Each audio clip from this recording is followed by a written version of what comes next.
Olá, seja bem-vindo, seja bem-vinda ao canal da Interintro. Eu sou o Ed Nascimento e esse é o terceiro vídeo da nossa série sobre felicidade. Sem querer ser repetitivo, eu quero te lembrar que esse conteúdo ele é parte de um treinamento e de uma palestra que a gente oferece na Interintro. Nos vídeos anteriores a gente já viu o que é felicidade e também vimos se o contexto político, econômico, social e cultural influenciam nessa ideia, nessa definição de felicidade. E que isso mudou ao longo da história, já que o contexto social também muda. Agora então, a gente vai falar sobre aquilo que a gente costuma achar que é o oposto da felicidade, a infelicidade. Ou melhor, eu vou mostrar como a felicidade e a infelicidade não são coisas tão distantes assim como a gente costuma imaginar. Eu acho que não tem jeito diferente de começar esse vídeo se não for a gente pensar nos símbolos universais, tanto da felicidade quanto da infelicidade. Aí eu tô falando do riso e do choro. Eu quero chamar a sua atenção para o fato de que a primeira coisa que a gente faz quando nasce é chorar. E isso não é bom nem ruim, não é certo nem errado, não é nem feliz nem infeliz, é apenas normal. Só que com o passar do tempo, à medida que a gente vai crescendo, a gente vai entendendo, vai aprendendo, na verdade, que chorar é algo negativo, é um sinal de infelicidade.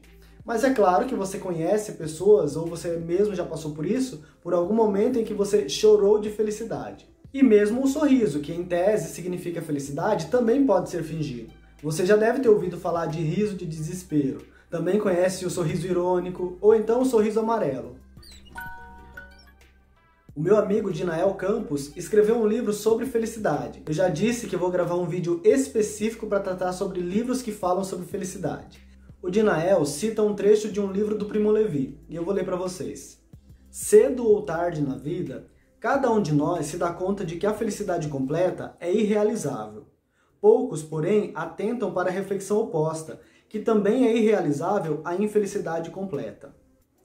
Os motivos que se opõem à realização de ambos os estados são da mesma natureza. Eles vêm da nossa condição humana, que é contra qualquer infinito. Esse trecho deixa claro que a felicidade completa, assim como a infelicidade completa, elas são irrealizáveis, porque para ser completo tem que ser eterno, infinito, e a natureza do homem não é eterna, não é infinita, nós somos finitos.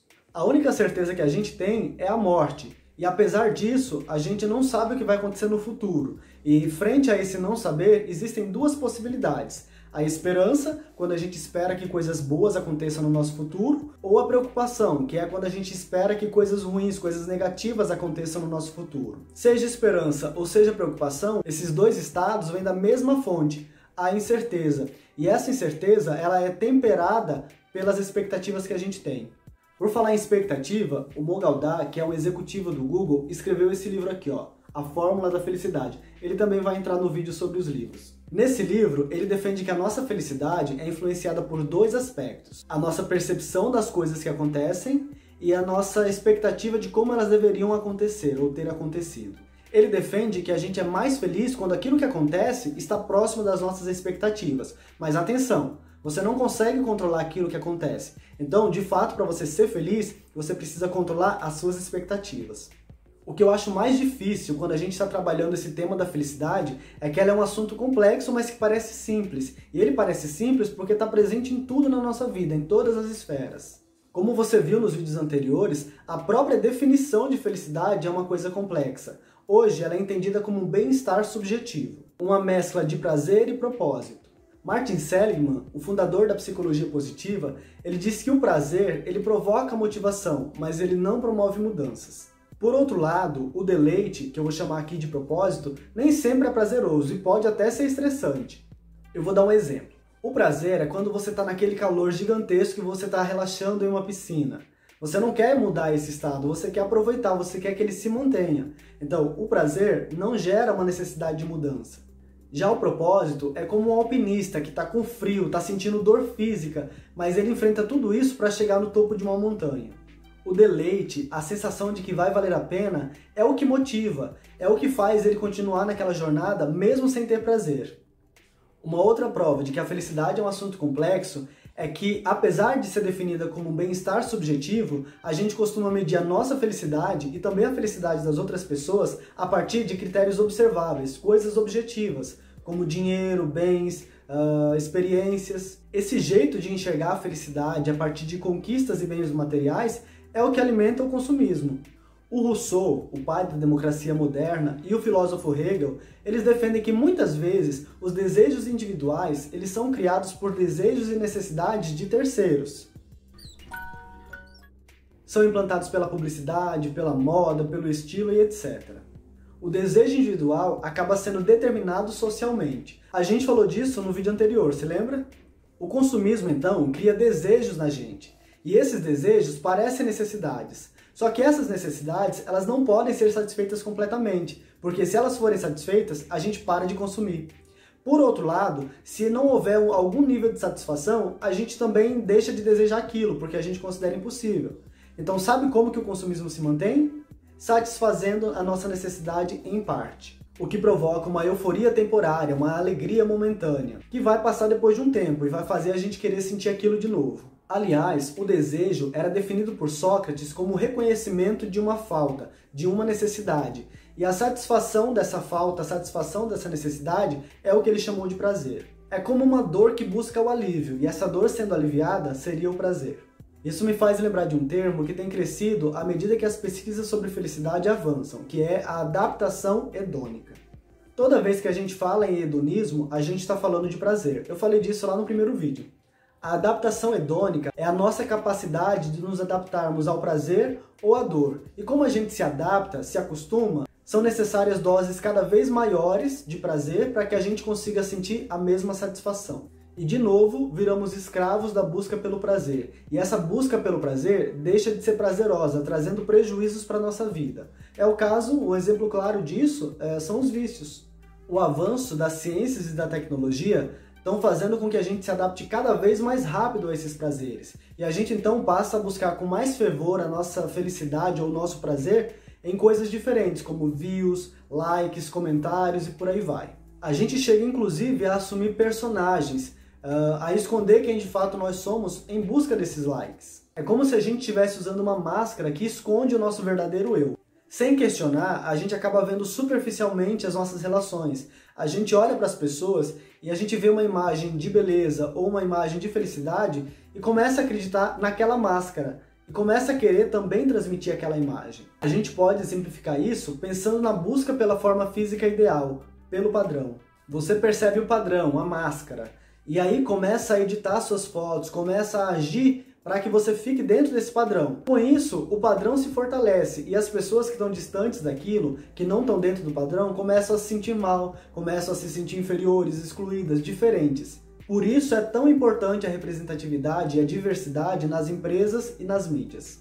Sem contar que manter a máscara dá muito trabalho, e esse não é um trabalho feliz. Mesmo quando a gente consegue aquilo que a gente acha que vai fazer a gente feliz, a gente fica infeliz, porque a gente tem muito trabalho para manter aquilo, ou por outro lado a gente fica com medo de perder. E o medo é um sentimento aprendido, que depende da memória. É como se a gente misturasse, no momento em que a gente está vivendo o medo, o presente com o passado, aquilo que a gente já viveu.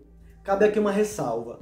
A memória não é aquilo que aconteceu de fato, exatamente da forma como foi. É uma interpretação, uma versão pessoal que nós temos daquilo que de fato aconteceu. Sabendo disso, a gente consegue transformar um momento que foi vivido como infelicidade num momento diferente disso, no presente, um momento feliz. É só você pensar em alguma situação que você viveu e que naquele momento parecia que era o fim, mas que hoje, você olhando para ela, você enxerga como algo que foi importante para o seu desenvolvimento. Outro sentimento comum é a sensação de culpa. Muitos clientes me dizem que têm a sensação de que não merecem a felicidade, ou então que uma sensação está agradável demais para ser verdade, como se a qualquer momento fosse acontecer alguma coisa que vai estragar essa felicidade. E a gente está falando de novo de expectativas, não é? É como se a pessoa julgasse que não é digna de ser feliz, porque ela sabe que a vida é difícil, ou porque ela se conhece por baixo da máscara. Eu fico me perguntando se faz sentido a gente falar em ser feliz, já que o verbo ser, ele acaba indicando algo pronto, algo completo, um destino em que a gente chega. Talvez faça mais sentido a gente usar o estar feliz, porque aí a gente indica uma sensação momentânea, um caminho e não um destino. O Dinael defende isso no livro também. O Rousseau foi mais longe ainda. Eu vou ler um trecho da visão dele sobre esse tema para você. Como podemos dar o nome de felicidade a um estado transitório que ainda deixa nossos corações vazios e ansiosos, ou se arrependendo de algo que está no passado, ou desejando algo que ainda está por vir? A felicidade a qual a minha alma aspira não é feita de momentos passageiros, mas sim de um estado único e duradouro. Como que a gente consegue isso, então? Ele dizia que a gente precisava harmonizar as nossas necessidades com os nossos desejos, nos satisfazendo com as coisas simples da vida. O Aristóteles, ele defendia que a felicidade definitiva só era possível de ser alcançada pelos deuses, porque a única atividade que eles tinham que realizar era a contemplação. Eles não tinham que ficar fazendo um monte de coisa igual nós humanos fazemos. Ele dizia que o mais próximo que nós humanos podemos chegar desse estado de contemplação é o estudo, é o uso da razão em busca da criação de uma vida virtuosa. Essa é a ideia da eudaimonia que a gente já falou em todos os vídeos até agora.